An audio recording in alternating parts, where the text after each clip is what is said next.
आत्ता आपल्या वरती काय आहे? कारण आपल्या वरती जसा सगळा डोंगर आहे त्याप्रमाणे लोक राहत आहेत, माणसं आहेत. आत्ता आपण इथे काय थांबलोय? नाही, आपण आता या ठिकाणी जिथे थांबलोय साधारणतः 3 किलोमीटरचं अंतर आपण पार करून आलोय. म्हणजे पुण्याकडनं मुंबईच्या दिशेने.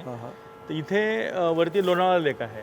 लोणावळा लेक आहे. लोणावळा लेक आहे. म्हणजे आपण एका तलावाच्या खाली आहोत. तलावाच्या खाली आहोत. लोणावळ्यातल्या तलावाच्या पुढे. हा, आणि तलावाच्या खाली आपण 180 मीटर खाली आहोत. अच्छा, म्हणजे साधारणतः एक 400-500 फूट, साधारणतः 600 600 फुटाच्या एवढं आपण तलावाच्या खाली चालू आहे. अच्छा. आणि 2 किलोमीटरचा हा जो स्ट्रेच आहे हा वरती तलाव आहे 2 किलोमीटरच्या पोर्शनमध्ये. पण हा तलाव त्या तलावाचा काहीच त्याच्यात त्या स्ट्रेटामध्ये ह्याच्यामध्ये नाही, काही फरक नाही पडला. इव्हन या 2 किलोमीटरच्या पोर्शनमध्ये जेव्हा आम्ही याच्या एक्सकॅव्हेशन ऍक्टिव्हिटीज केल्या या ठिकाणी, जेव्हा खोदकाम केलं त्यावेळेस कुठेही असं लिकेज आढळून आलं नाही. अच्छा.